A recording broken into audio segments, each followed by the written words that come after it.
Hello, everyone. My name is Elisenda Fabrega, and I am the General Counsel at Brickken. And today with me, I have Michael Huertas that we already had in one of our webinars. Welcome. He is the Financial Service Legal Leader at Price. Can you explain a little bit of your background, Michael, in order our audience understands your legal background and everything that today you are going to provide to this conversation? Sure. So thank you for having me back. My name is Michael Huertas. I'm a partner with PwC Legal and also the Global FS Legal Leader. So I look after 450 lawyers in 100 countries. My own background is I'm an English, Irish, and German FS lawyer working on traditional FS work as well as crypto assets. And a lot of times where those two worlds mix and sometimes where they don't quite mix. And I think we're going to get into some of that today. And I'm delighted to be dialing in from Paris Blockchain Week. So for those of you that are here over the next couple of days, look forward to catching up with you. And great to be here, and really happy to be talking about a very important topic. Thank you, Michael. I also have here Nadine Wilke, if I am pronouncing correctly. She is the co-founder at Particula, and I would like also that she explains a little bit her background, because it's super interesting what they do at Particula. It's something that I was not, well, I was aware, but I've never known someone that does that, and I would really love to understand a little bit. Sure. Thank you, Elisenda. Hello, everyone. Nice to meet you, so to say. My name is Nadine, one of the co-founders and CTO at Particula. So I'm basically heading everything on the business side. Therefore, I'm talking to a lot of market participants worldwide, not only Europe. So we are working globally, so to say. And before we started Particula in 2022, I was in different industries. I was actually in the defense and media sector, always had a focus on product strategy, business development. And in 2022, I joined my co-founder. He was already working with banks, asset managers, and he had also focus on crypto market regulations here in Europe. We clearly then identified issues and gaps in the market, which are missing puzzle pieces for institutional adoption, and what is missing, so to say, to build this infrastructure. And then we had the idea that someone like us is missing. So Particula, and to maybe also tell you what Particula is doing, we are the prime rating provider for tokenized assets. So we are assessing everything of the whole structure, if it's structural risk, counterparty risk, underlying asset risk, and therefore look on the issuer token underlying asset, really what is this about, what are the risks, what are the opportunities when an investor is investing in this asset. And therefore we have analyzed over 200 tokenized assets worldwide in all major jurisdictions. So we have a good overview of what our people are doing and how they are doing it. And happy to be here today to share a little bit my 2 cents on that side, also with a focus on Europe. And happy to start the conversation. Thank you, Nadine, for all this explanation, which really clarifies your background. And today's topic, it's very interesting because we are going to talk about tokenization of securities. But as we have a legal expert and we have the Nadine here with Particula's background and expertise, I would like not just to talk about legality, which is also my expertise, which I love, everyone that I love to talk about that, but also how we see the market, okay, for your perspective, and also how is going to be this market of tokenization, okay, how is going to evolve, and when do you think, or if it's already happening, I don't know, that you should tell me, institutions are coming in, okay, and what do you think they are perceiving for their part, no? For that reason, first of all, I think it's very important for our audience, in order to understand what is a security, how tokenization of securities works, how is now the market, okay, and legality, Michael, which I really appreciate your feedback here about regulation, no? And also, Nadine, please, you can explain a little bit of your expertise there, because I know it's not legal, but also if you want to talk about tokenization or how you see Michael's perspective. Then Michael, if you want, whatever you want. Who should start? Maybe I start general, and then Michael will continue with the legal part of I think wherever you. So maybe to break that down into institutional adoption, either on the issuance side or on the allocation side, I think when we started in 2022, I think we moved from very early to early. We would like to say that. So it's still a very nascent market. It's a market which develops. We still have not clarity in every jurisdiction yet. I know that the US is working on the Clarity Act, which will hopefully be by end of April in place. That's at least what I'm hearing from DC. And I think there is no institution or almost no institution worldwide who is not looking into this topic, either already doing something or working on a strategy or already have a strategy in place. So I think it's not a topic anymore of if it's happening, it's more a question of when, and when will we reach the tipping point, so to say, for scalability. I think it's tough to say when, because there's still infrastructure gaps, there's still limiting things issuers facing and challenges they have to overcome. But I think there are already players worldwide who are doing already a good job when it comes to targeting the right client groups and attracting money. But there are also a lot of issuers who are struggling because they are either locked up in where they are, or they are trying to figure out how can I create an asset which can be DeFi composable, because this is right now where maybe most of allocators are sitting when we look at crypto retail investors or other funds who are on chain and allocating on chain. They're trying to figure out how to reach them and how they have to structure the products. And then we have solutions where they're trying to solve it with, like, having the security and basically have a mirror token, which is DeFi composable at the same time, which is not always the optimal solution, but I feel like everybody is trying to figure it out and try to bridge the time where there might be better solutions. And I'm happy to give over to Michael to give his thoughts about that.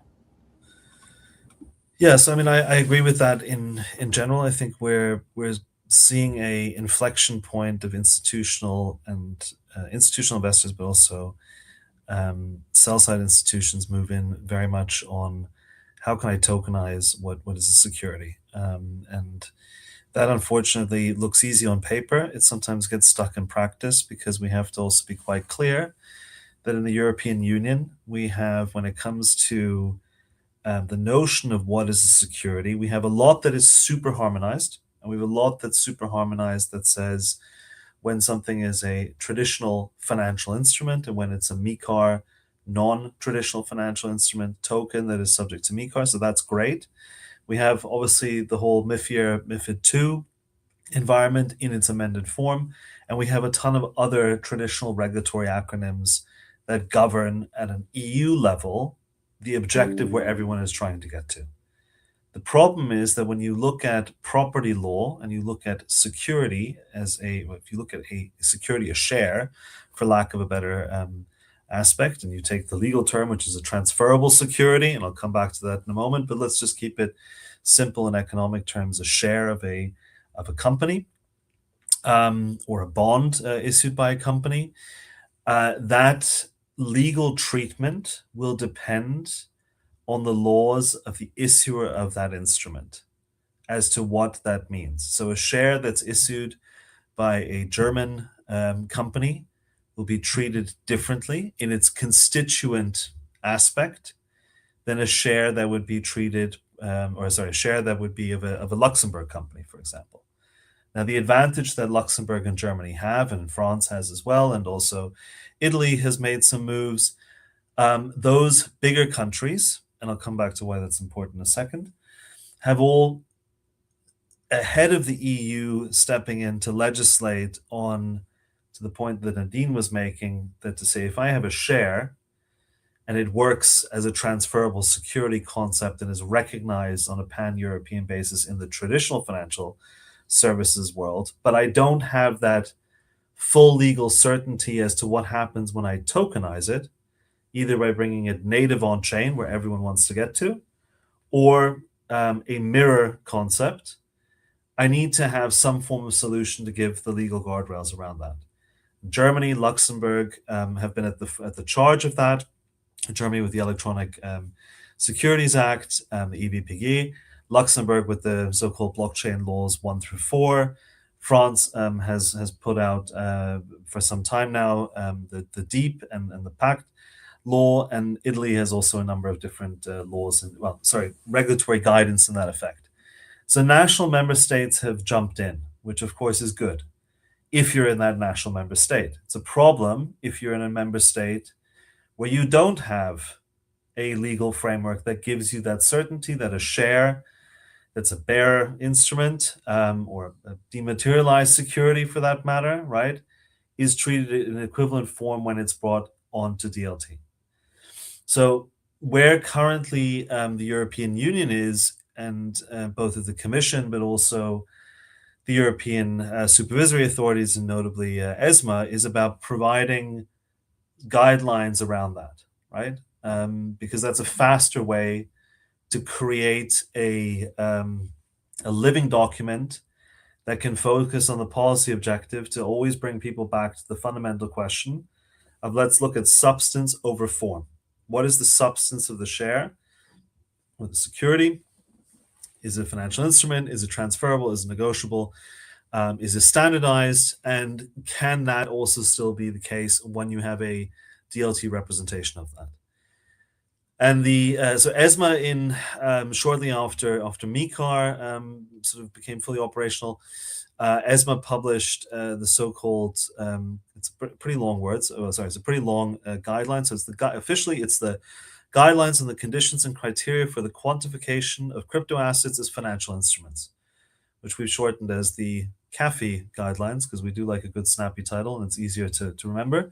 And we have a ton of, so if you just spell that as CFI guidelines, we have a ton of material around that, but that at least provides that additional certainty to say, okay, if I have something in country A, I can treat it as follows, and I can get that comparability even where I potentially don't have a national law solution on it, ahead of the European Union potentially putting a pan-European solution. And I'm a big proponent that should probably come.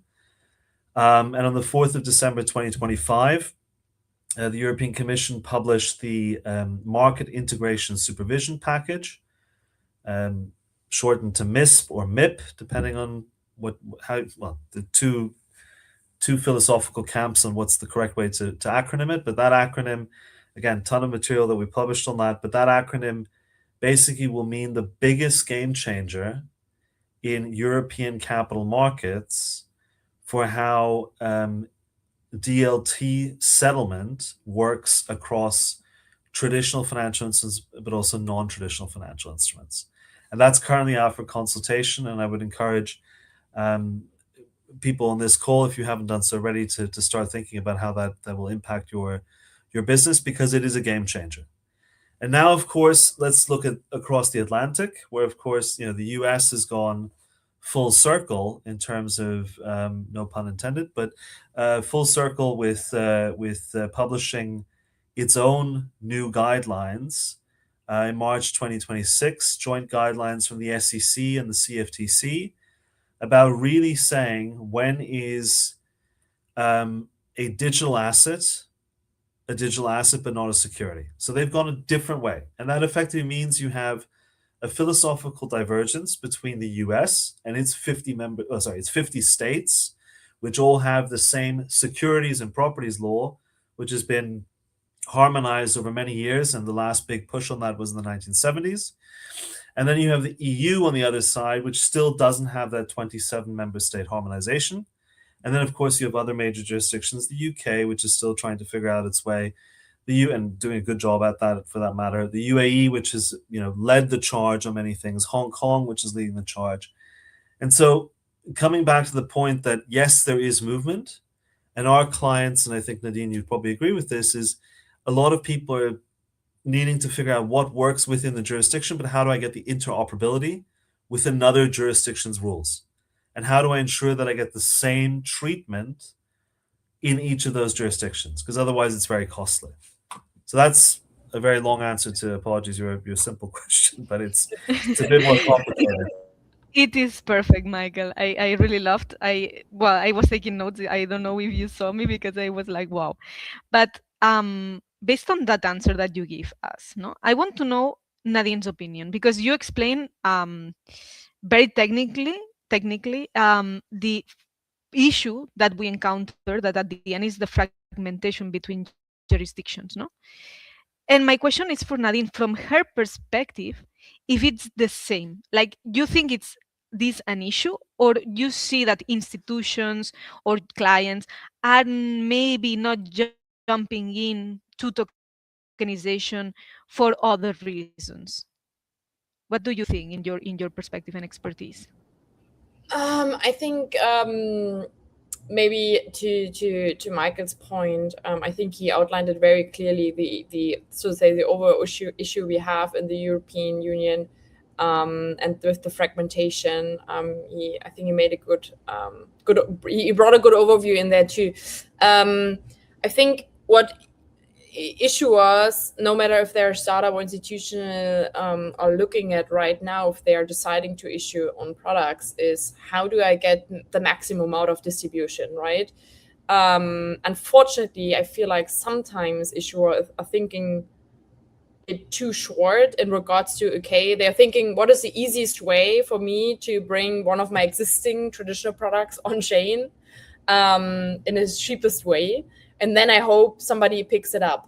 And I think this is unfortunately not working, especially when you have, or when you launch in a market where you have, let's take the Germans or the French, who are not risk takers when it comes to investments. It's great when you have the possibility of, oh, you have regulation in place, there is the asset, but it means nothing when there are no people willing to allocate into the products, right? So in that regard, especially in Germany, I've seen that issuers getting like, okay, how can we get out of here? Because where are our buyers, and what do we need to build to reach those buyers? And this can be highly complex once you choose one jurisdiction, for instance, to move out. How can I do this cross-border listing? And the interesting part here is we at Particula founded, together with a few other parties last year, the Global Regulated Asset and Digital Exchange Alliance, because we were really looking into this case as more and more players worldwide got different licenses to list securities. And we wanted to figure out, is it possible for a Singaporean issuer to be listed, for instance, by somebody who is in Europe having the DLTT license here? Is this possible? And the reality we face, it's hard, because you have so many requirements, and everybody, and even the players in Europe, like you are in Switzerland, for instance, you have different requirements again than when you have the European one, or European license, so to say. So, and then you have the jurisdictional or legal requirements, but also the technical requirements, where like, oh, you need to launch, you need to be launched, for instance, on Polygon. Because when we started 3 years ago, we thought it was the main chain for tokenized assets. But after 3 years, so fast forward to nowadays, there are almost no issuances on Polygon. It's either Ethereum, or it's on Solana, or maybe something more exotic like Stellar, or specialized chains, so to say. So they are not able to be listed. So I think there's not only the jurisdictional fragmentation, there's this technical fragmentation, there's this global fragmentation, and everybody's just looking for distribution. And I always, when I talk to issuers very early, I always try to say to them, hey, before you think about who I should tokenize with and which jurisdiction I want to tokenize in, think about where does your client group sits, and how do you reach your client group, and what do you need to build to get to the distribution you're thinking of, and then do like reverse engineering, basically. So otherwise you get maybe stuck, or you just have one seed investor, or like, I have the seed investor of 20 million, and we are building exactly the product this seed investor wants, and then they're like sitting there having this 20 million and nothing happens afterwards.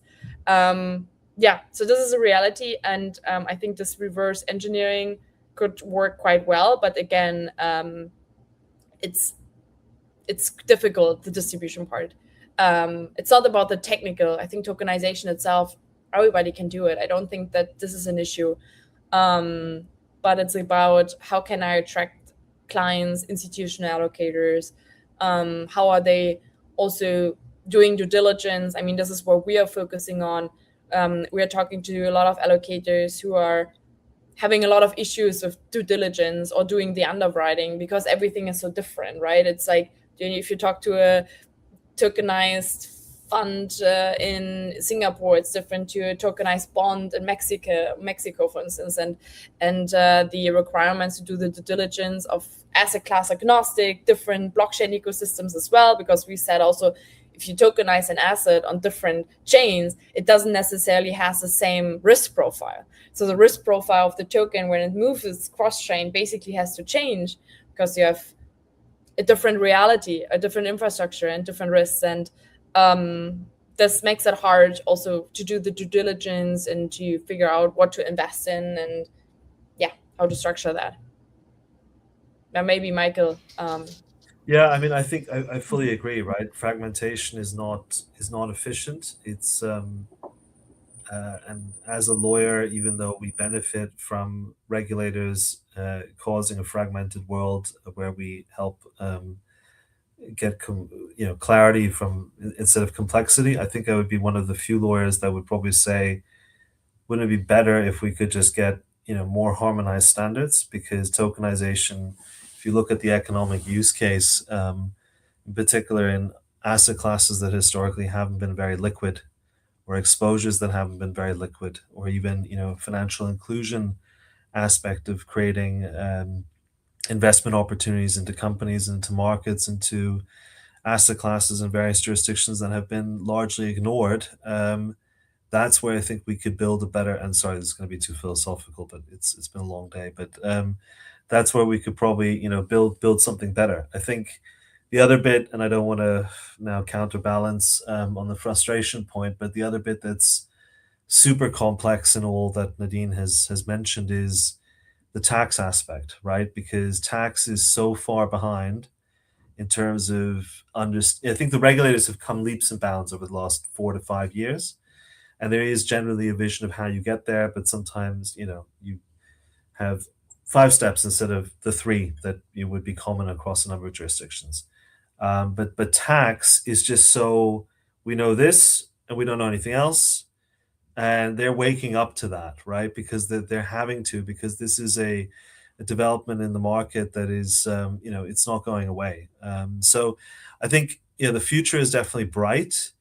Do we need better standards going forward? Yes. Do we need, if you are thinking about issuance, do you need to do the due diligence? Absolutely. Do you need to understand the risks embedded in cross-chain operability and conversion? Surely. Do you need to DD your counterparties and service providers? Of course.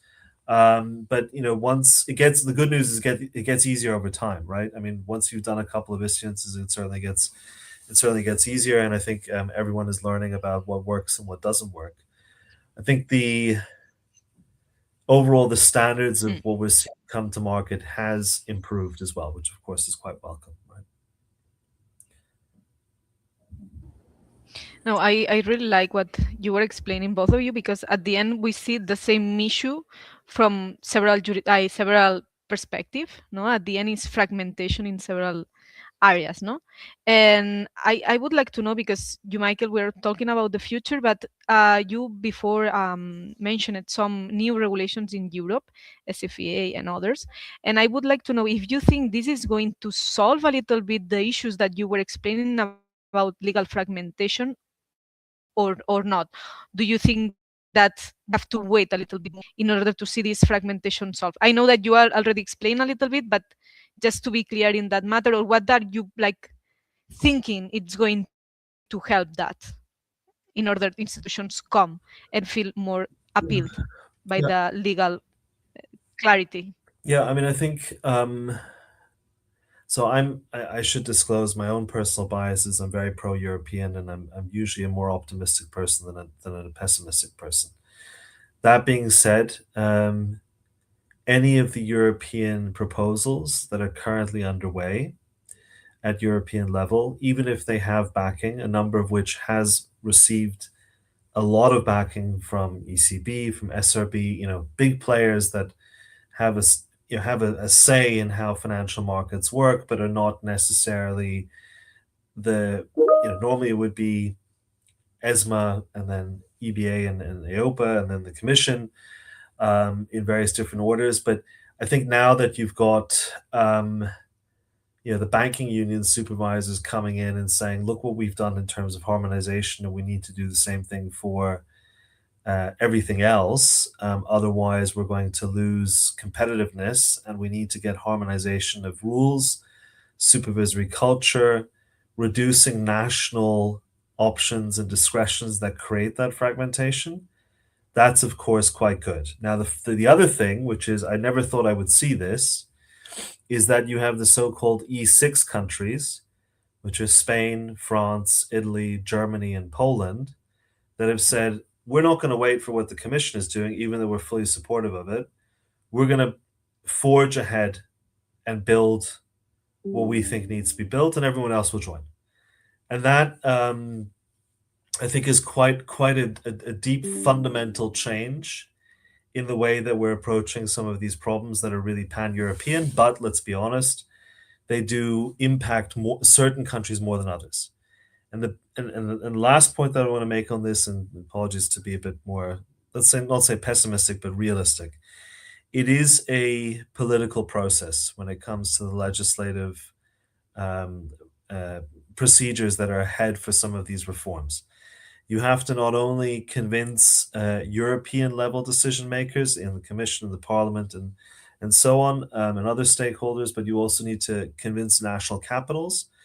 And if we look at certain areas, so for example, if we look at tokenization of funds, which is a huge area where there's a lot of interest in tokenizing those securities or units that represent funds, in particular also money market funds, right? We're doing a lot of work on that as well. But I mean, if you look at that, you have certain jurisdictions that have have a perception, rightly or wrongly, and that's important, that they may lose out from this further centralization of supervision, which is the one part that MIP is looking to do. And they may lose out from it being the national specifics that are relevant for some of these, for most of the fund structures in those jurisdictions and most of the securities aspects when it comes to company types, they may lose out on that. So I think we're seeing again a pivotal moment for Europe, a lot of conversation, and a lot of meaningful change and goodwilling conversation, while at the same time, everyone in agreement, we need to do something in Europe because the USA is now really, getting serious to business, and we want to keep European capital in Europe, right? Ideally. That being said, capital can move freely, so can talent, right? If another jurisdiction does it better, I think, there's a lesson to be learned there, but there's also, there's a lot of opportunity regardless of what you're doing, as long as it can all perform safely for those investing in it, and also sustainable for those issuing as well. So I do see the future quite bright, and I think over the course of the next couple of weeks there will be some very interesting announcements that we should all be monitoring as to what the direction of travel is in this area. I think everyone has agreed tokenization is here to stay, both the rails that exist, but also the viability. And I think to the point, yes, Nadine, you said everyone can do tokenization, but I do think certain people can do it better than others. So it's interesting to see the competition there. But I think it's very much accepted that it's here to stay, and we need to just help the market grow through sense and sensibility. I think you also yeah, sorry. No, I just wanted to say, I think even though Europe maybe gets a little bit, so to say, pressured with what is happening in the US, I think it's also so important that we have the US market in general to drive the innovation, because the innovation drivers, also on the institutional side, all teams in the digital assets or the digital assets teams in the big institutions are often operating out of New York on a global scale. I think also the potential buyers and the risk appetite in the US is higher than in European countries.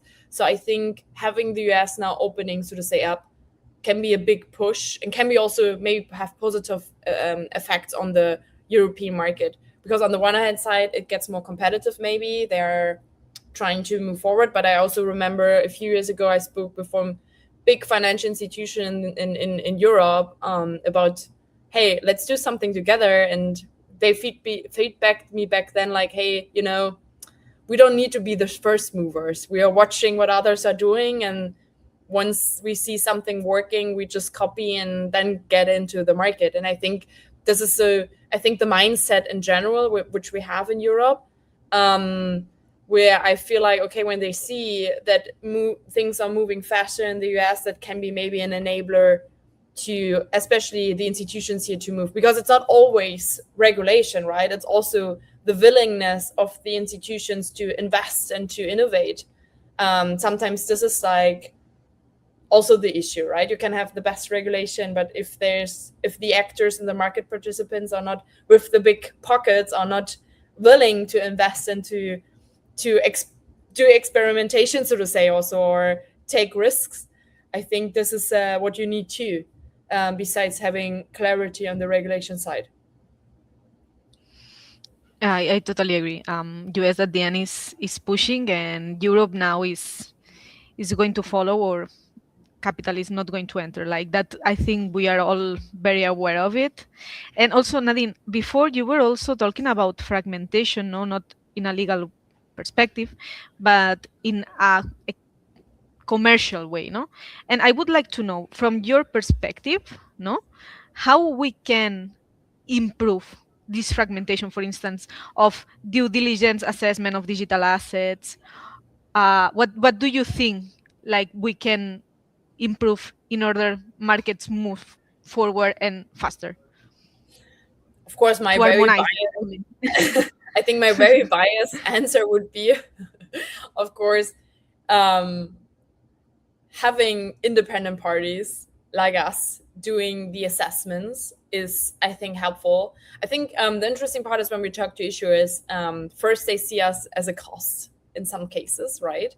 But once they are working with us and seeing, as we are having the knowledge of did assessments of 200 different assurances worldwide, we can actually tell them in the process of the assessment, like, hey, we've seen in this issuance that they really mitigated certain risks because they did it in this way, which is helpful for the overall improvement of the quality of the issuance, right? At the same time, they are sometimes not aware that when you have a smart contract audit, they think sometimes they are safe, but most of the exploits are happening on that level, actually, which we have seen the last months. Last year, a lot of exploits had happened because there was issues with the key and the access control rights, or there were governance issues. And sometimes I'm sad when I see issuers where we're already in contact with saying, oh, we want to wait with the assessment until after we are launched. And then they launch, and 4 or 5 days after, they get exploited because their smart contract was too old and it was audited a while ago, because there is no clear rule for that you, for instance, have to have an audit every year, or also the auditors do not face any liability when something happens. They're like, okay, so the issuer can only trust the auditor, thinking they are doing it right and see everything. But then we come in, and when we started Particula, I didn't know that this will be an issue. I thought we can use the smart contract audits and say okay, check, they have an audit. But then we looked into it and saw that they are not checking every criteria that they need to check when it comes to investor protection. So they simply just check if the code, the security is, so to say, right. They do penetration tests. That's it. They are not looking for instance, compliance. They're not checking, oh, is the smart contract compliant in the jurisdiction it is launched, for instance? Are there important investor protections mechanisms in place? They're not doing it. And this is where we came in and saw it and identified these gaps and said oh, wow, there's so much gaps which we also then have to check additionally, because if we put a rating on it, we're also risking our reputation. So that's why we are like, okay, we have to cross-check everything. And in that sort of also give the issuers, we're working with a benchmark, like this is a quality benchmark we are seeing for this specific asset class. And in that way, we kind of at least are able to improve in the rating process, even though we are not offering advisory, right? I'm always saying like, hey, get a legal opinion, or you should have a smart contract audit, because we're not doing penetration tests. And then, we can do the checks and see if everything is in place. So I think besides general legal fragmentation, there's a lot of also technical stuff we can do, and where we at least see the benchmarks, but it's also an educational gap, which we have in the market. People are just simply not aware, and sometimes people don't know what they're not know. In fact, this is very interesting about the education, Nadine. I would like to pick this idea because I would like to know your opinion. No, now we have been talking about institutions, no, and how they see the market and all this fragmentation, legally wise, due diligence. What in the end I see that Nadine and Michael, you like enter when the other comes, like when something from the due diligence is missing, we go to legality and vice versa, no? But based on that, my question is more about the investors. What do you see now from an investor perspective that is making them not enter to the market of tokenization? Is more like the lack of interesting opportunities, for instance, to invest, or is maybe what we already discussed? It could be the same as institutional legal fragmentation, or is non-education or enough education of it, which I think these kind of webinars help a lot because we are like, not just institutional investors. If we are here, we can learn also about a little bit of legality, due diligence, etc. So I think it really Like my depends. question, I don't know if it was clear. I think maybe to break it down, what are institutional allocators maybe interested in and what they need. Can I simplify your question like that? Okay.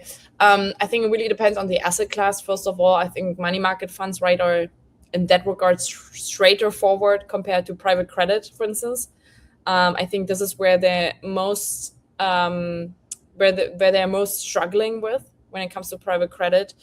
And then it also depends on the type of allocators. Of course, there are some asset classes and allocators where they think it doesn't make sense for us to invest in a tokenized version. We can simply just invest in the normal version or in the traditional market. Like, we don't have any cost efficiencies there. But this is also sometimes due because there is no much going on secondary markets. So liquidity is one of the biggest issues. Sometimes I also heard allocators saying like, hey, we just don't want to be the only ones investing. Like, where are the others? We need more to diversify also the risk, so to say. And then, it always depends on the use cases. I think one of the best examples I saw in Europe is a French startup. It's called Spyco. I think they did a beautiful go-to-market because they recognize that small SMEs and startups, it's not easy for them to allocate into treasuries in a traditional market, or it's more expensive. So they created the tokenized money market funds. I think they have a EU one, they have a US one, and also a British one. And they target specifically this allocator group with this product solving a specific need. And these are startups and SMEs who have no crypto exposure, who don't know or don't care that there's like blockchain involved or whatever. They just say like, here, you want to have access to US treasuries, take our solution. It's basically more cost efficient and you get it easily. You do not have to reach out to a broker or whatever. You can directly invest here. And with referral and word of mouth, they built an incredible pipeline. I think one of the best I've seen in the market. And so if everybody's telling me, oh, is it really working? They're one of the examples I always like to say, like, hey, if you have a target group serving a specific need or pain point you can solve with your tokenized product, then focus on that. And it's working. and just not tokenize for the sake of tokenization to find allocators. Yeah, I would agree with that. I think the Spyco example is a good one. I think, but you have different types of investors and different types of asset classes that spark enthusiasm and those that don't really spark enthusiasm. And I think if you look at your average institutional investor, as long as you can make an issuance as explainable as explainable down the line and as easy to transact in without any embedded risk to the mere fact of tokenization, it makes life a lot easier. Now, of course, that's not going to work because certain asset classes require a bit more functionality and a bit more legal and technical workarounds to make it work under the current regime. So what do you need to do then? You probably need to go out to your investor base and focus on educating them, not just on what you're looking to sell, but also on the asset class overall and the traditional asset class, so that you get the comparability. And of course, that's something which is part of the European Union's Savings and Investment Union agenda to also increase financial literacy, right? And it's not just financial literacy of normal retail market participants, but it is also financial literacy of institutional investors, some of whom, and I say this with a lot of caveats, this is just my personal opinion and not that of my employer. There are some institutional investors who sometimes overestimate their own ability. And you're seeing that with a lot of pension investors, in particular, also a lot of German-based pension investors who, nothing to do with tokenization, have invested in things that they probably should have never invested in because they didn't read the fine print and they thought that they were exempt and they thought there was a capital protection element and so on and so forth. So there needs to be that cultural shift. And it's not just tokenization. Tokenization, I think, gets people excited about, oh, there's so much opportunity. So there's that FOMO aspect, but at the same time, there's the, it could all be all risky and I could end up losing everything and potentially going to jail and, all types of stories we've heard, right? So the education piece, I think, is one where the market needs to step in because the member states are sort of doing it, but they're not looking at the institutional space. They're looking at the retail and household investors. But the market needs to step that up. And, we've seen some very good campaigns come out over the last couple of months, if not last 18 months. But that will certainly make it easier to do the distribution side. And you've also got to go to that more fundamental cultural shift of to say due diligence is not a one-time exercise. It's a repeat exercise. Getting respective safety for your liability is not a file and forget exercise. It is a repeat exercise. The market changes, the law changes. You need to refresh things in a periodic function. Even the most sophisticated institutional investors, sometimes it doesn't spark the immediate enthusiasm that they have to go out and do a top-up of an opinion or an assessment or whatever, right? But it's the aspect of how can you how can you save your money and your risk down the line from taking preemptive measures. And you've got, each investor will be different with their own respective risk appetite and tolerance levels, and that's of course great. But I think what's coming out of these changes in Europe and also in the US with greater clarity, not just through the Clarity Act, but also through those guidelines, is really going back to basics to now say we know where we can operate in, we know what we need to do, and then how do we do it? And then of course a lot of people are saying, well, let's just over rely on AI. I'm not saying I'm a big proponent of AI, but you've got to then use that smartly and understand where are the risks in AI. And you can see you can have this conversation much longer than the allotted time on this point, but you're seeing the shift happen, right? Because markets are moving as they are, and the search for yield is of course ever more important. And by the way, you mentioned AI. I've been to multiple conferences, and you probably also hear it in Paris when you're there on the conference. Everybody is talking about the the agentic financial world which we're entering. And I think if you think about, there will be a time, and I mean, we don't know when this will be. I don't think it's that far away, that we have AI agents moving independently, opening up independently, automatically accounts, making investment decisions, structuring portfolios, whatever. I think this is what we're heading towards to. And of course, these AI agents will not run on old banking infrastructure. They will probably run on something like it's called blockchain, because you can simply automate the whole execution and operation process of that.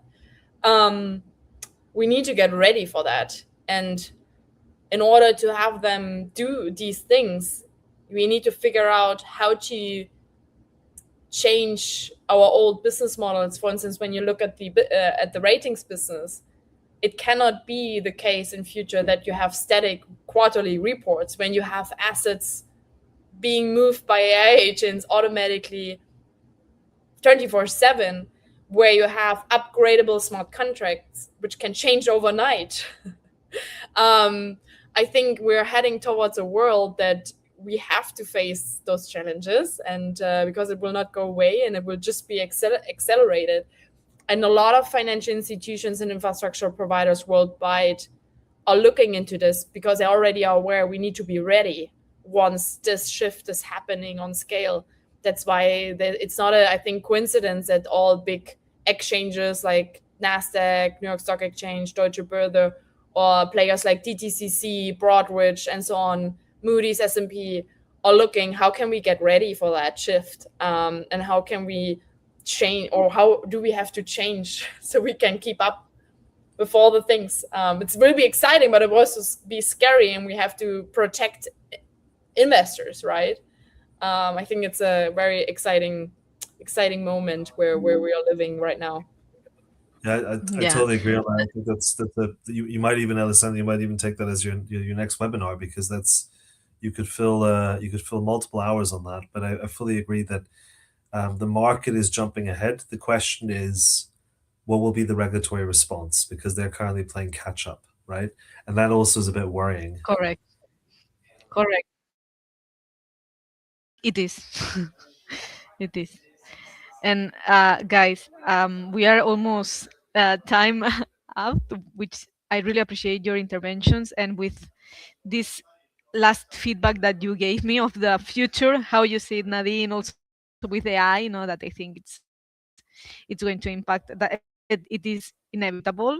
And also, Michael, with your feedback about all the regulation and also market, because at the end is what we are going to see, if maybe regulators move fast than they are doing now, or at the end we are like companies and the private sector that we push them. Let's see if this changes or not. But in any case, thank you for being here. Thank you for your valuable feedback, and I hope you see you soon. And if you want to say something before leaving, please feel free to say anything that you want about the future, about the jumping of institutions, or anything that you want to say before leaving. Yeah, thank you so much for listening. I think it was a great ending with the agentic financial world. If anybody listening wants to hear more about the topic of risk assessment, risk infrastructure, but in general about the tokenization of assets worldwide, happy to talk, reach out. Always happy to spread the insights we are having with more people, because again, education is, I think, still needed. Happy to share everything I know. And thank you so much for having me today here. I can only echo what Nadine has said. So again, thank you from my side. And if anyone wants to continue the conversation, I'm available, and would look forward to speaking. Thank you, everyone. See you again soon. Bye. Bye bye.